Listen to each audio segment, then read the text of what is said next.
Student कैसे हैं आप। नेक्सस एजुकेशन पॉइंट में आपका स्वागत है। हम हाजिर एक नई वीडियो के साथ।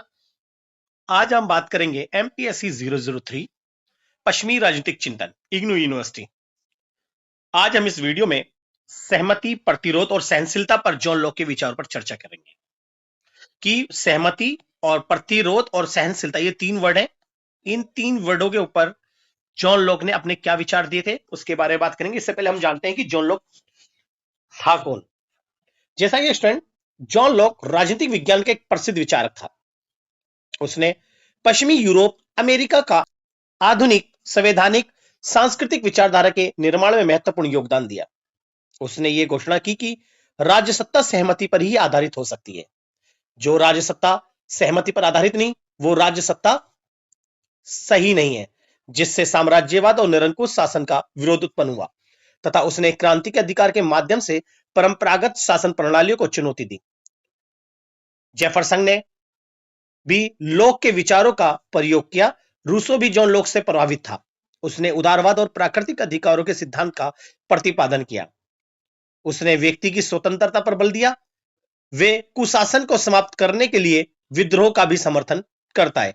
इसलिए जॉन लॉक को उदारवाद की आत्मा कहा जाता है। जैसा कि जॉन लॉक सबके विचार जो थे वो 17वीं शताब्दी का महत्वपूर्ण उदारवादी विचार था, जैसा कि मैंने आपको बताया, जिसने आधुनिक लोकतंत्र शासन की नींव रखी। जॉन लॉक ने सरकार की वैधता को जनता की सहमति से उत्पन्न माना और कहा कि राज्य का मुख्य कार्य लोगों के जीवन और स्वतंत्रता और संपत्ति की रक्षा करना है। जॉन लॉक ये कहते हैं कि जो राज्य बना है, यानी जो सरकार की वैधता है या राज्य है, उसकी जो सहमति बनी है वो जनता के हितों के लिए बनी है। यानी जनता ने अपनी सहमति के माध्यम से वैध सरकार और राज्य का निर्माण किया। इसलिए सरकार और राज्य को लोगों के जीवन, स्वतंत्रता, संपत्ति की रक्षा करनी होगी।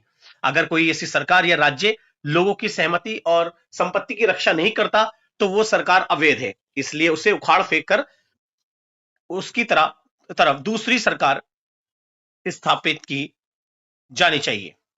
तो इसलिए वो वैध सरकार को बहुत ही अच्छा मानता है। यानी जो भी राज्य है वो जनता के हित के नहीं कार्य करे। यदि सरकार अपने कर्तव्य में विफल हो जाए तो जनता को उसके विरुद्ध प्रतिरोध और शासन परिवर्तन का अधिकार मिलता है और उसे उस सरकार को बिल्कुल परिवर्तित कर देना चाहिए। उसकी जगह पर दूसरे शासन को स्थापित करना चाहिए। तो इस तरह से जॉन लॉक सहमति, प्रतिरोध, सहनशीलता पर अपने विचार देते हैं और इनका मानना है कि राज्य ऐसा राज्य जो जनता के हितों के लिए काम ना करे तो वो राज्य सही नहीं है। इसलिए उस राज्य को या सरकार को या शासन को बदल देना चाहिए और ये केवल प्रतिरोध से ही या परिवर्तन से ही संभव हो सकता है। चलिए बात करते हैं कि जॉन लॉक के सहमति पर क्या विचार थे। सहमति पर, ठीक है, जैसा कि जॉन लॉक कहता है कि सरकार जनता की अनुमति से बनी है। जी, ये बात सच है कि लोगों ने अपने प्राकृतिक अवस्था से बचने के लिए आपसी सहमति के द्वारा राज्य और सरकार का गठन करा। इसलिए सरकार को जनता के हित के कार्य करना चाहिए। जॉन लॉक के अनुसार कोई भी सरकार तब तक वैध नहीं है जब तक जनता उसे सहमति ना दे। जनता जिस सरकार को सहमति देती है वो सरकार वैध हो जाती है और जनता जिस सरकार को सहमति ना दे वो सरकार वैध नहीं होती। दूसरा है सामाजिक अनुबंध का आधार। जॉन लॉक ने बोला कि लोगों की सहमति के आधार पर ही सामाजिक अनुबंध हुआ। लोगों ने सामाजिक अनुबंध के आधार पर कुछ अधिकार सरकार या राज्य या शासन को दिए। लोग सुरक्षा और नियम कानून के लिए आपसी समझौता करते हैं और सरकार को अधिकार देते हैं ताकि सरकार उनकी रक्षा कर सके, उनकी संपत्ति की रक्षा कर सके, उनके जीवन की रक्षा कर सके। इसलिए जो राज्य और सरकार जो बनी है वो लोगों की सहमति से बनी है। तीसरा है सरकार का काम अधिकारों की रक्षा करना होता है। जब लोगों ने अपनी सहमति से सामाजिक अनुबंध किया और सरकार और राज्य का निर्माण किया तो सरकार का काम है लोगों के अधिकारों की रक्षा करना, उनके जीवन की रक्षा करना, उनकी स्वतंत्रता और संपत्ति की रक्षा करना का दायित्व सरकार का है। और नेक्स्ट फोर्थ पॉइंट है जनता ही असली शक्ति है। वास्तव में जॉन लॉक ने बोला कि जनता ने अपनी सहमति के माध्यम से ही राज्य का निर्माण किया। इसलिए राज्य के अंदर जो आधार होना चाहिए राज्य का या शासन का या सरकार का, वो होना चाहिए जनता। जनता ही असली शक्तिशाली है, क्योंकि अगर जनता के हित के लिए सरकार काम करती है जब तक वो सरकार बनी रहती है, और जो सरकार जनता के हित के लिए काम ना करे तो जनता उसे प्रतिरोध करके उसे बदल सकती है। इसलिए कहा गया है कि जनता ही असली शक्ति, यानी संपूर्ण शक्ति जो है जनता के हाथ में है।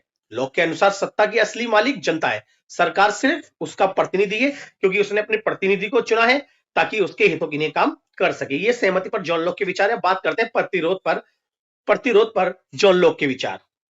जी, जॉन लॉक के अनुसार जनता प्रतिरोध कब कर सकती है? जैसे अगर कोई सरकार, अत्याचारी सरकार का विरोध करने का अधिकार। अगर कोई सरकार समाज के लोगों या जनता के लोगों के ऊपर अत्याचार कर रही है, तो जनता को यह पूरा अधिकार है कि वो अपने अधिकारों की रक्षा के लिए वो जो अत्याचारी सरकार है उसका विरोध करे, या तानाशाही सरकार है या कोई सरकार तानाशाही जैसे काम कर रही है, तो जनता उसका विरोध कर सकती है और उसके बदले में दूसरी सरकार का गठन कर सकती है। तो अत्याचारी सरकार के विरोध जनता विद्रोह कर सकती है। दूसरा पॉइंट है सरकार को हटाने का अधिकार। अगर सरकार कोई ऐसी सरकार है जो जनता के लिए काम नहीं कर रही बल्कि अपनी तानाशाही को स्थापित कर रही है, जनता के अधिकारों की जो दुरुपयोग कर रही है, जनता के अधिकारों को अनदेखा कर रही है, इस तरह से जनता पर अधिक से अधिक कानून या स्वतंत्रता प्रतिबंध लगा रही है, तो जनता को पूरा अधिकार है कि वो सरकार को बिल्कुल बदल सकती है और वो केवल प्रतिरोध से ही संभव हो सकता है। तीसरा है प्रतिरोध का उद्देश्य। जी, जॉन लॉक ने बोला कि जो प्रतिरोध है उसका उद्देश्य सुधार करना है, यानी प्रतिरोध केवल अपने हित के लिए और समाज के सुधार के लिए ही प्रतिरोध करना चाहिए, कोई व्यक्ति अपने पर्सनल लाभ के लिए नहीं। इसलिए प्रतिरोध का मतलब हिंसा नहीं है। हिंसा नहीं है कि तुम कत्लेआम करो, बल्कि हिंसा का मतलब परिवर्तन, बल्कि न्याय और सही शासन की वापसी दोबारा हो सके और जो तानाशाही सरकार है उसको हम परिवर्तित कर सके। तो इसलिए प्रतिरोध हिंसा की जगह पर परिवर्तन लाना चाहिए और शांतिपूर्ण तरीके से कोशिश करनी चाहिए। फोर्थ पॉइंट है प्राकृतिक अधिकारों की रक्षा के लिए प्रतिरोध। जब सरकार जीवन स्वतंत्र संपत्ति का उल्लंघन करती है तभी प्रतिरोध आवश्यक माना जाता है। इसके अलावा प्रतिरोध बहुत ही सोच विचार से ही करना चाहिए। फिफ्थ पॉइंट है अंतिम फैसला लेने वाली शक्ति, यानी जनता जो है अंतिम फैसला लेने वाली शक्ति है। अगर सरकार गलत चल रही है तो आखिरी फैसला जनता का होगा। ये लोकतांत्रिक सोच है। वो कहता है कि सरकार जो भी काम करे, अच्छा करिए बुरा करिए, उसको बदलना या उसका प्रतिरोध करना, ये सारा जो शक्ति है वो जनता के हाथ में। इसलिए इस शक्ति के आधार पर जॉन लॉक एक लोकतांत्रिक सरकार की स्थापना करना चाहते हैं, यानी वो लोकतांत्रिक सरकार का ही समर्थन करते हैं। अब बात करते हैं सहनशीलता पर जॉन लॉक के विचार। सहनशीलता पर जॉन लॉक के विचार क्या है उसके बारे में हम बात करेंगे। जैसा कि हर व्यक्ति को अपनी पसंद का धर्म मानने आजादी होनी चाहिए। जॉन लॉक कहता है कि हमें ऐसी शासन व्यवस्था स्थापित करनी है जिसमें सभी जाति, सभी धर्मों के लोगों को स्वतंत्र रूप से आजादी होनी चाहिए और वो अपने धर्म का खुलकर उसका प्रचार और समर्थन करें या उसका पालन करें। जॉन लॉक के अनुसार धर्म व्यक्तिगत विश्वास है। ये तो बात सच है कि प्रत्येक व्यक्ति का जो धर्म जो होता है वो विश्वास है, इसलिए किसी को भी किसी और धर्म को थोपने का अधिकार नहीं होना चाहिए। सभी व्यक्ति को अपने अपने धर्म का पालन करने का पूरा अधिकार होना चाहिए। तीसरा है राज्य को धर्म में दखल नहीं देना चाहिए। राज्य का निर्माण जनता ने अपने अधिकारों की रक्षा, जीवन की रक्षा और संपत्ति की रक्षा के लिए किया है। इसलिए सरकार को उनके निजी धार्मिक कार्यों या धार्मिक हस्तक्षेप नहीं करना चाहिए, बल्कि उन्हें सुरक्षा देनी चाहिए। धार्मिक मामलों में नियंत्रण करना नहीं चाहिए। तीसरा है अलग अलग विचारों को स्वीकार करना चाहिए, क्योंकि सरकार यानी समाज का जो सरकार या राज्य का निर्माण लोगों ने आपसी सहमति के द्वारा करा और लोगों में विभिन्न विचारधारा के लोग, विभिन्न संस्कृति के लोग, विभिन्न धर्मों के लोग भी होते हैं, क्योंकि सभी धर्मों के और सभी संस्कृति के लोगों ने राज्य का निर्माण करा सहमति या अनुबंध के द्वारा। इसलिए अलग अलग विचारों को राज्य को स्वीकार करना चाहिए। समाज में शांति तब बनी रहती है जब लोग एक दूसरे के विचारों, मान्यता और अलग अलग राय को सहन करते हैं और मिलजुल कर रहते हैं। फोर्थ पॉइंट है धर्म और राजनीति को अलग रखना जरूरी है, क्योंकि जॉन लॉक ये मानता था कि राजनीति को हमेशा धर्म से दूर रखना चाहिए। अगर राजनीति में धर्म आ जाता है तो भ्रष्ट राजनीति का निर्माण होता है। इसलिए धर्म यानी चर्च धार्मिक संस्थाएं और राज्य सरकारी संस्थाएं, इन दोनों को अलग अलग काम करने चाहिए ताकि संघर्ष पैदा ना हो और देश और लोगों के अधिकारों की रक्षा हो सके, देश का विकास और समाज का विकास हो सके। पांचवा, किसी प्रकार की धार्मिक हिंसा गलत है। जॉन लॉक कहता है कि समाज में धर्म से संबंधित कोई भी हिंसा होती है वो गलत है। इसलिए जॉन लॉक ने धार्मिक हिंसा का घोर विरोध किया। उन्होंने ये बोला कि प्रतिरोध केवल सरकार को बदलने, शासन को बदलने के लिए ही होना चाहिए। लॉक का मानना था कि किसी भी धर्म को बल, डर या हिंसा से फैलाना गलत है।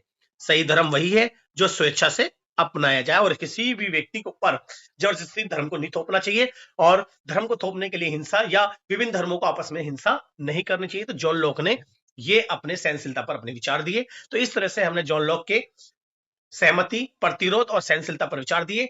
तो इस टॉपिक को आप बहुत अच्छे से कर लीजिए। अगर आपने अभी तक हमारे चैनल को सब्सक्राइब नहीं किया तो हमारे चैनल को सब्सक्राइब करें, बेल आइकन जरूर बजाएं, लाइक कमेंट शेयर करना ना भूलें।